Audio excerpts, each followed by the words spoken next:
enable the states to kill people. Oh, yeah, they're going to get up to that. Kill babies at full term. Yeah, let's do a bit of that as well. Close down all the pubs. Yeah, crash the economy. Open our borders. Riddle us with Islamism. On that list as well. Yeah. Hey everyone, welcome back to Julian Discourse. Have you ever noticed how the government's wallet is completely empty when citizens need help, but miraculously full when they want to control you? We were just told there's absolutely no money left for pensioners. Yet suddenly, Keir Starmer's Labour government is slashing public services to fund a multi-billion-pound digital ID scheme that nobody asked for. In this clip, Talk TV host Alex Phillips and Kevin O'Sullivan completely expose this socialist hypocrisy, calling out Labour's terrifying authoritarian obsession with tracking citizens and censoring free speech platforms like X. Hit subscribe and let's get into it. Open our borders, riddle us with Islamism. On that list as well, on that list as well would be, I don't know, controlling us through digital ID. Of course he's going to do it. He's going to ram it through, isn't he? Yeah, look, this is a snapshot of the utter madness of these socialist idiots completely ruining this country right now. I talk, of course, about the Labour government. Let's talk about the digital ID scheme. So Keir Starmer now telling every government department to make serious savings in order to raise £1.8 billion to fund the first stages of the digital ID scheme. It's going to cost a lot more than that in the long term. So all services will suffer for this. Now, what are we talking about here? This is a scheme that isn't necessary and no one wants. So why the hell is he proposing to cut back government services across the board for something, digital ID cards that aren't necessary and no one in this country wants? What on earth is this utter idiot thinking? Honestly. Well, try and answer that question yourself there, Kev, because I quite want to know. Because this thing is, it's not just come out of nowhere. Starmer isn't actually stupid. That's what's so scary about this. He's not stupid. The Labour Party have had this plan for ages, all those Fabian lot. Tony Blair obsession. Yeah. Tony Blair obsession. Don't forget, he's been trying to get this through. I think it was the last time he was in power, he tried to get it through, and such was the magnitude of the opposition around the country, from the people, from politicians, that even Blair decided this isn't worth the problems, this isn't worth the trouble. But Blair has never given up on his obsession. Labour have always been obsessed with this because, of course, it makes them more like their heroes in China and Russia and all those totalitarian socialist communist countries where they treat their citizens like little cogs in the state machine.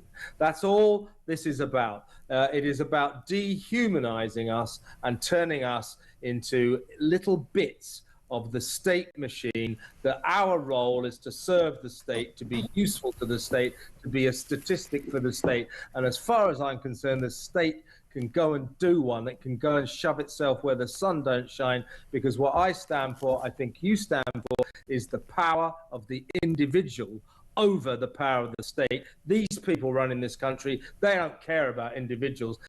The power of the state is everything to them.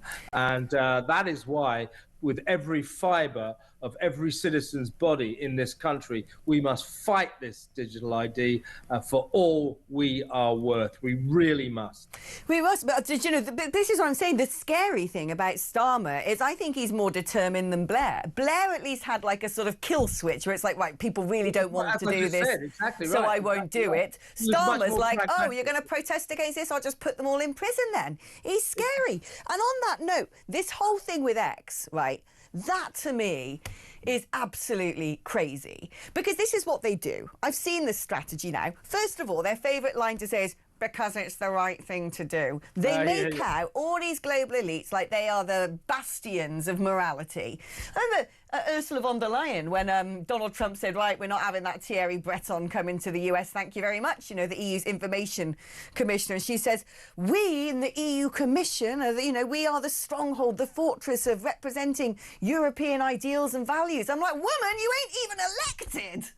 You were supposed to be elected. The system was supposed to change, and who overruled that? You did, madam. European values, my backside. But then this is what they do. They will create a faux moral crisis. Yes. Certain elements of the mainstream media or legacy media just chew it up. So all of a sudden with X, it's like, oh, there's deep fakes on AI on Grok. Well, do you know what? Go after the people making them deep fakes, arrest them, put them in prison, get on the blower to the people at Grok and be like, you've got to put something in your systems to prevent people from doing this. Great, solve the problem. But no, you had that sort of chilling instruction to Ofcom to use every power in their capability. You know, one of the multi-million horsemen of the apocalypse in the form of a Quango. And it's like, oh, let's try and close down X.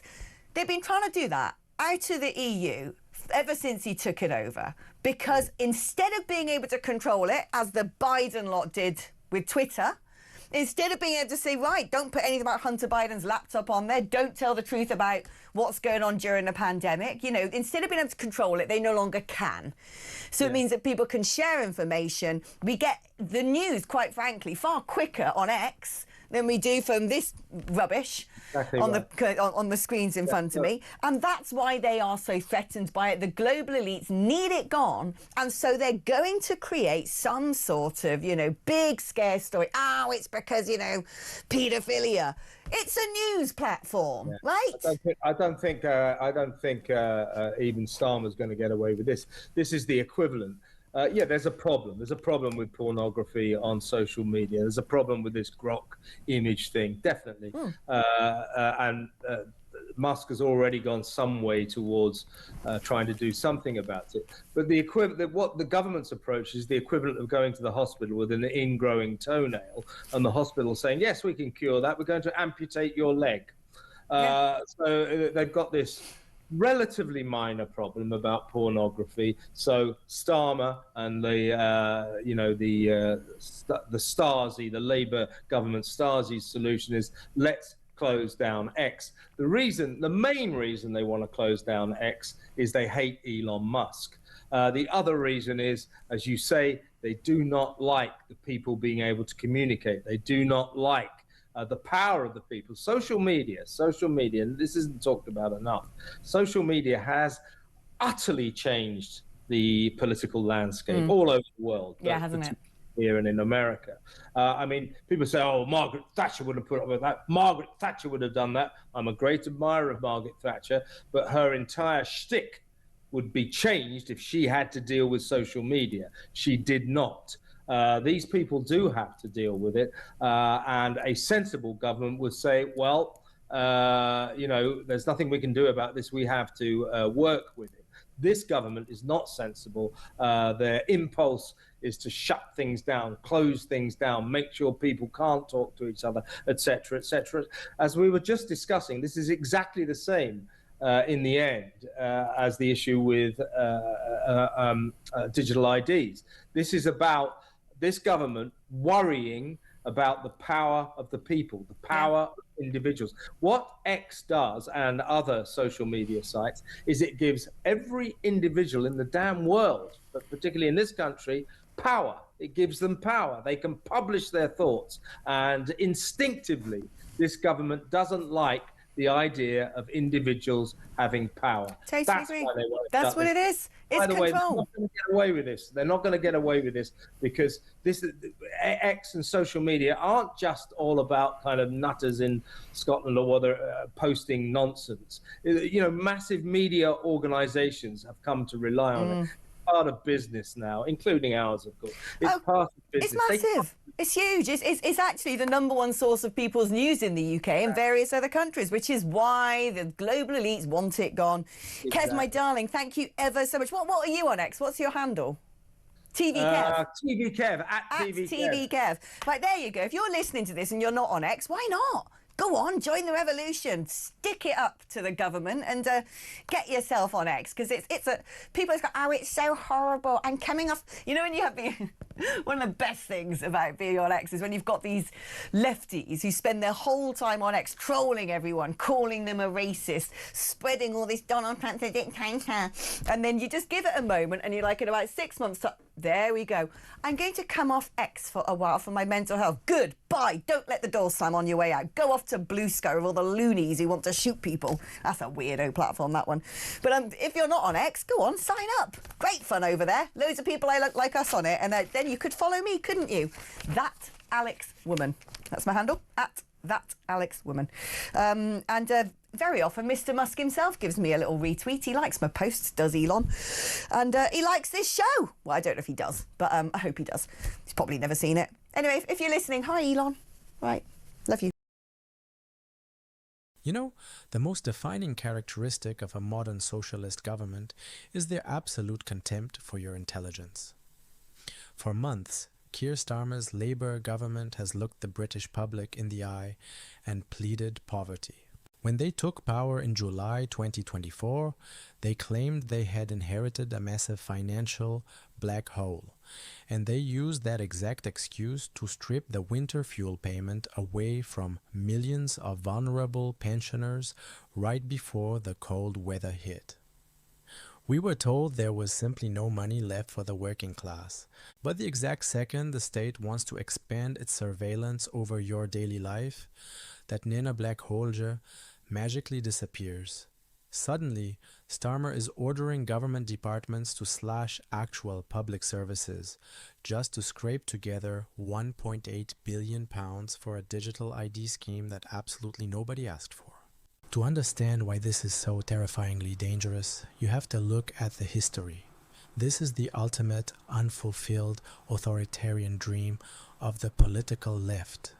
Back in 2006, Tony Blair rammed through the Identity Cards Act, attempting to force a sweeping national database on the public. The working class backlash was so massive that the scheme had to be scrapped in 2010, but the establishment never gave up on their obsession. Now, in 2026, Starmer is bringing it back, and this time he is explicitly pairing it with a top-down crackdown on free speech. Notice how the panel accurately connected this digital ID push directly to the government's desperate war on Elon Musk and X. That is not a coincidence. The global elite are absolutely terrified of uncontrolled communication. We saw this mask slip back in August 2024 when EU bureaucrat Thierry Breton threatened Musk simply for hosting an interview with Donald Trump. They do not want a public square they cannot censor, and they do not want citizens they cannot track. A digital ID system isn't about convenience. It is the foundational infrastructure for a Chinese-style social credit system. It turns your God-given rights into state-granted privileges. The political battle we are fighting today is a fundamental fight for the survival of the free individual against the absolute, unchecked power of the state. We absolutely cannot comply. Thank you for watching Julian Discourse. If you refuse to accept this authoritarian power grab and appreciate commentary that connects the facts, hit that subscribe button, leave a like, and I'll see you in the next one.